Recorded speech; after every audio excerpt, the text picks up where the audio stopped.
تو ان کے لیے بھی یہ ایکسیپٹیبل نہیں تھا، اسرائیل کے لیے بھی ایکسیپٹیبل نہیں تھا، اور یو ایس کے خلاف ایران کی جو پالیسی رہی ہے، فورن پالیسی، ایک ایگریسو فورن پالیسی سنس 1979، تو ان کے لیے بھی یہ ایکسیپٹیبل نہیں تھا۔ اب جو ایران تھا تو وہ یہ فرماتے ہیں کہ وہ کوئی ویپنز وغیرہ ڈیولپ نہیں کر رہے ہیں، بلکہ ان کا یہ جو پروجیکٹ ہے تو یہ پیسفل انرجی کا ایک پروجیکٹ ہے جو کہ ان کا رائٹ ہے۔ لیکن جو ایران بتا رہا تھا تو اس سے یہ سارے کنٹریز جو تھے وہ فلی کنونسڈ نہیں ہو رہے تھے، اور وہ بار بار یہ ایکوزیشنز ان کے اوپر امپوز کر رہے تھے۔ اب ہم دیکھتے ہیں کہ ایران کو فورس کرنے کے لیے وہ ان کے اوپر اکنامک جو ہے وہ سینکشنز امپوز کرتے ہیں، جس سے ان کی اکانومی بہت زیادہ ان کی ڈاؤن فال ہوتی ہے، حالات بہت زیادہ خراب ہوتے ہیں۔ ان کے درمیان کچھ نیگوسیشن بھی شروع ہوتے ہیں، کچھ ایگریمنٹس بھی ہوتے ہیں، لیکن وہ ایگریمنٹ جو ہے ان کا کوئی ایفیکٹو کوئی رزلٹ نہیں نکلتا، اور پھر ہم دیکھتے ہیں کہ حالات اس نہج تک پہنچتے ہیں کہ اسرائیل اور United state of America Iran کے جو ٹاپ نیوکلیر سائنٹسٹ تھے ان کو وہ ٹارگٹ کرنا شروع کرتے ہیں، اس کے علاوہ جو ملٹری لیڈرشپ ہے ان کو وہ ٹارگٹ کرنا شروع کرتے ہیں، اور پھر ہم دیکھتے ہیں کہ بات اس نہج تک پہنچتی ہے کہ ابھی ریسنٹلی انہوں نے آیت اللہ علی خمینی جو کہ ان کے سپریم جو لیڈر ہے تو ان کو بھی یہ لوگ جو ہے وہ ٹارگٹ کر چکے ہیں۔ یہ پہلا ریزن ہے اس کے پیچھے۔ اس کے علاوہ ایران جو ہے وہ آپ سب کو پتہ ہے کہ وہ اس خطے میں بہت سارے پروکسیز گروپس کو سپورٹ کرتے ہیں۔ مثال کے طور پر وہ یمن میں حوتیز کو سپورٹ کرتے ہیں، جس سے سعودی عربیہ کو ایک بہت بڑا مسئلہ ہے، کیونکہ جو دوسرے سائڈ پر جو گروپ ہے وہاں پر یمن میں تو ان کو سپورٹ کرتے ہیں سعودی عربیہ۔ اچھا، اس کے علاوہ عراق میں جو ملیشیا ہے سیکیورٹی تو ان کو بھی وہ سپورٹ کرتے ہیں۔ لبنان میں جو حوتیز ہے جو حزب اللہ گروپ ہے تو ان کو بھی وہ سپورٹ کرتے ہیں۔ اسی طرح فلسطین کی بات کی جائے تو فلسطین میں جو ایکٹیو گروپ ہے اگینسٹ اسرائیل تو وہ ہے غازہ میں، اس کا نام ہے حماس، تو ان کو بھی یہ ایران سپورٹ کرتے ہیں۔ تو ایک ایکسس ایک کریٹ ہو چکی ہے اس ریجن میں، تو یہ بھی ایک بہت بڑا ریزن ہے کہ ایران جو ہے ان سارے گروپس کو سپورٹ کرتے ہیں، جس سے اس خطے میں جو ہے انسٹیبلٹی ہے، انسرٹنٹی ہے۔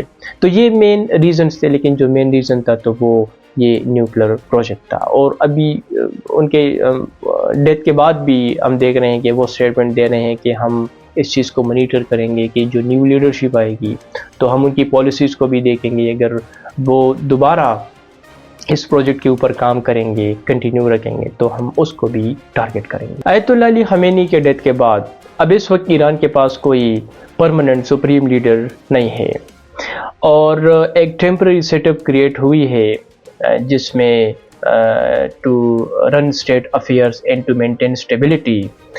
تو اس میں ایک تو پریزیڈنٹ آف ایران ہے، ہیڈ آف جوڈیشری ہے، اور اس کے علاوہ کچھ سینئر کلیرکس ہیں جو کہ ابھی فی الحال ٹیمپرری اس سارے سسٹم کو چلا رہے ہیں۔ اب نئے لیڈر کا انتخاب اس طرح ہوتا ہے کہ جو ایران کا کنسٹیٹیوشن ہے تو اس کے مطابق وہاں پر ایک اسمبلی آف ایکسپرٹس ہے، ایک باڈی ہے جس میں تقریباً راؤنڈ اباؤٹ 88 کلیرکس ہوتے ہیں جو کہ ووٹ کاسٹ کرتے ہیں فور سپریم لیڈر۔ تو فی الحال جو ہے ان کے پاس کوئی سپریم لیڈر نہیں ہے۔ اب سپریم لیڈر نہ ہونے کی وجہ سے ان کے جو معاملات ہیں وہ بہت سارے چیلنجز ہے۔ مثال کے طور پر جو ڈیسیجن میکنگ ہے انسائڈ ایران، کیونکہ آپ کو پتہ ہے کہ جس طرح میں نے آپ کو شروع میں بتایا ہے کہ جو سپریم لیڈر ہوتا ہے تو اس کے پاس فورن پالیسی سے ریلیٹڈ جو فیصلے لیے جاتے ہیں، پولیٹیکل اتھارٹی، ملٹری اتھارٹی، تو یہ جو ہے وہ سپریم لیڈر کے پاس ہی اتھارٹی ہوتی ہے۔ اب سپریم لیڈر ہے وہاں پر نہیں، تو اب ان کی جو ڈیتھ ہوتی ہے اس کے بعد جو میجر جو ڈیسیجن میکنگ ہے تو اس میں چیلنجز آ سکتے ہیں۔ اچھا، دوسرا مسئلہ جو ہے وہ پبلک ریئیکشن ہے وہاں پر۔ دیکھیے، جو پبلک ریئیکشن ہے تو آپ سب کو پتہ ہے کہ سپریم لیڈر کی موت ہو چکی ہے تو لوگ بہت زیادہ غصہ ہے، وہاں پر لوگوں کے اندر ایک اینگر ہے، اور صرف ایران کے اندر نہیں بلکہ باقی دنیا کے اندر بھی جو شیعہ ہے تو وہ پروٹیسٹ کر رہے ہیں۔ پاکستان میں کل کراچی میں کیا ہوا آپ سب کو پتہ ہے۔ تو اب جو وہاں پر گورنمنٹ ہے تو وہ بھی وریڈ ہے کہ لوگ جو ہے وہ اب اس انتظار میں ہے کہ ایران کا اگلا ایکشن کیا ہوگا. تو سو فار ہم دیکھ رہے ہیں کہ کوئی میجر ایکشن تو ایران نے نہیں لیا ہے، لیکن وہ میزائل سے وہ ٹارگٹ کر رہے ہیں، اسرائیل جو ہے اس کو ٹارگٹ کر رہے ہیں، بہت سارے ان کے شہروں پر وہ میزائل جو ہے وہ پھینک رہے ہیں.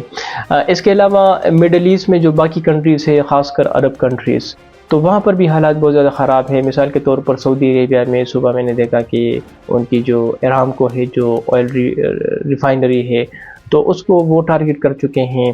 اس کے علاوہ قطر میں، بحرین میں، کویت میں، دبئی میں بہت سارے ایریاز کو وہ ٹارگٹ کر چکے ہیں، کیونکہ اس ریجن میں آپ سب کو پتہ ہے کہ یونائٹڈ اسٹیٹ آف امریکہ کے بہت سارے بیسز ہیں، خاص کر قطر میں، تو وہ ان سارے بیسز کو ٹارگٹ کر رہے ہیں. تو اس سے جو ابو دھابی میں یا باقی کنٹریز میں آپ سب کو پتہ ہے کہ سویلین ایریاز بھی ٹارگٹ ہو رہے ہیں، تو ایک انسٹیبلٹی کریٹ ہو چکی ہے ان کی موت کے ساتھ. تو یہ ایک بہت بڑا چیلنج ہے. گلوبل ایفیکٹس کیا ہو سکتے ہیں؟ اس میں جو سب سے پہلا جو میجر پوائنٹ ہے وہ ہے آئل اینڈ گلوبل مارکیٹس. دیکھیے جو ایران ہے تو it is a major oil producer country, اور ایران جو ہے جو اہم بات ہے وہ یہ ہے کہ اس کا کنٹرول اسٹریٹ آف ہرمز کے اوپر ہے. اسٹریٹ آف ہرمز وہ روٹ ہے کہ ایران سے جو آئل سپلائی ہوتی ہے پوری دنیا میں، یا باقی پرشین گلف سے جو آئل سپلائی ہوتی ہے، تو وہ اس اسٹریٹ آف ہرمز روٹ کے تھرو ہوتی ہے. اب کیا ہوگا اگر ایران جو کہ آلریڈی رپورٹس کے مطابق وہ اس روٹ کو آلریڈی بلاک کر چکا ہے، تو جو سپلائی چین ہے وہ بھی سٹاپ ہو چکا ہے. تو ایکسپرٹس کے مطابق اگر اگلے کچھ دنوں میں اس روٹ کو وہ اوپن نہیں کریں گے، سپلائی چین جو ہے وہ اس کو نہیں کھولیں گے، تو پھر اس طرح ہو جائے گا کہ جو انٹرنیشنل مارکیٹ ہے تو اس میں آئل کی پرائسز بہت زیادہ آگے جا سکتی ہے، اور اس سے پوری دنیا میں مہنگائی آ سکتی ہے. اور خاص کر جو ڈیولپنگ کنٹریز ہے، پاکستان کی اگر بات کی جائے، ادھر آلریڈی ہماری اکانومی بہت زیادہ ویک ہے، فریجائل ہے، تو ہمارے لیے ایک بہت بڑا مسئلہ پیدا ہو سکتا ہے. تو یہ ایک بہت بڑا ایشو ہے اس وقت. سیکنڈلی جو ویسٹرن کنٹریز ہے، یا یونائٹڈ اسٹیٹ آف امریکہ ہے، سعودی عربیہ ہے، اسرائیل ہے، آلسو رشیا اینڈ چائنا، تو وہ اس انتظار میں ہے کہ جو نیو لیڈرشپ آئے گی، نیو سپریم لیڈر کو جب وہ منتخب کریں گے، تو نیوکلیر پروجیکٹ کے اوپر یا ان کی باقی جو پالیسیز ہے اس کے اوپر ان کے متعلق ان کی کیا پالیسی ہوگی. کیونکہ ٹرمپ آلریڈی کہہ چکا ہے کہ ہم انتظار کریں گے، دیکھیں گے، اگر وہ اپنے اس پروجیکٹ کو کنٹینیو رکھیں گے تو پھر ہم دوبارہ اس کے خلاف ایکشن لیں گے. جو پروکسیز کو وہ سپورٹ کرتے ہیں اس ریجن میں، ہوتیز کو، حزب اللہ کو، حماس کو، تو اس کے اوپر بھی اس کا امپیکٹ ہوگا. نیو لیڈرشپ آئے گی تو ان کی کیا پالیسی ہوگی. تو یہ میجر اس کے ایفیکٹس ہو سکتے ہیں. آیت اللہ علی خمینی کے موت کے ساتھ اس ریجن میں حالات فردر خراب ہو سکتے ہیں، بہت زیادہ پوسیبلٹیز ہے.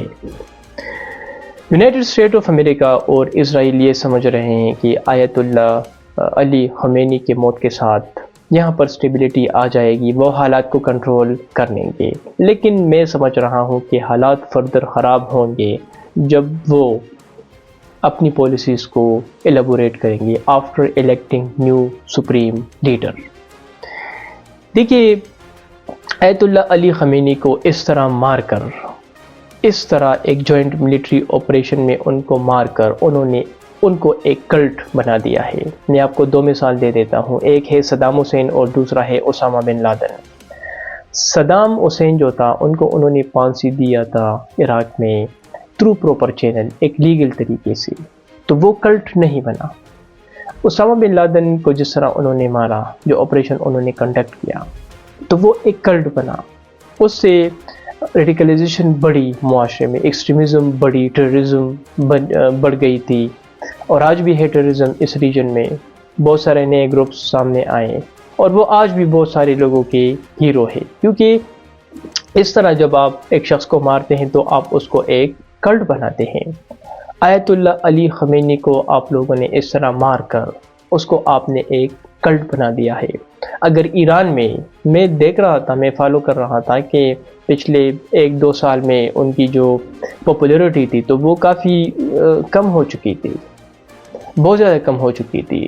لیکن ان کو مار کر آپ نے ان کو ایک کلٹ بنا دیا ہے اور ان کی پاپولیرٹی اب بڑی ہے. یہ آپ نے ان کی مدد کی ہے، اسرائیل کے وہ لوگ جو ان کو پہلے سپورٹ نہیں کر رہے تھے، تو اس کے بعد اب وہ ان کو سپورٹ کریں گے، فردر اسکلیشن بڑھے گی، فردر وہ اس ریجن میں جو ہے وہ جو انسٹیبلٹی ہے وہ کریٹ ہوگی. کیونکہ دیکھیے جب دوسری جنگ عظیم میں لیگ آف نیشن جب فیل ہوا تو دوسری جنگ عظیم ہوئی. اب میں سمجھ رہا ہوں کہ جو یونائٹڈ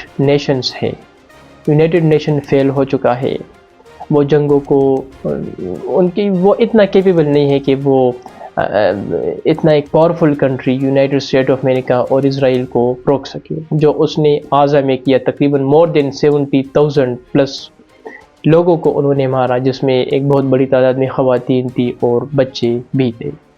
ابھی ریسنٹلی وینزویلا میں ڈونلڈ ٹرمپ نے کیا ان کے پریزیڈنٹ کو انہوں نے اپنے گھر سے اٹھایا، ایک الیکٹڈ لیڈر کو انہوں نے اپنے گھر سے اٹھایا اور کہا کہ میں ان کے آئل کو میں کنٹرول کروں گا. یہاں پر آتے ہیں وہ سپریم لیڈر کو مارتے ہیں، تو اس کے اوپر نہ کوئی پاور ہے، وہ جدھر بھی جاتے ہیں وہ ایگریسو فیصلے کرتے ہیں. تو وہ یہ اس طرح تو دنیا میں اسٹیبلٹی نہیں آئے گی، اس طرح تو جنگیں ہی دنیا میں ہوگی. تو اس کے اوپر میرے خیال میں پوری دنیا کی جو ٹاپ لیڈرشپ ہے تو ان کو سوچنا چاہیے. Thank you very much.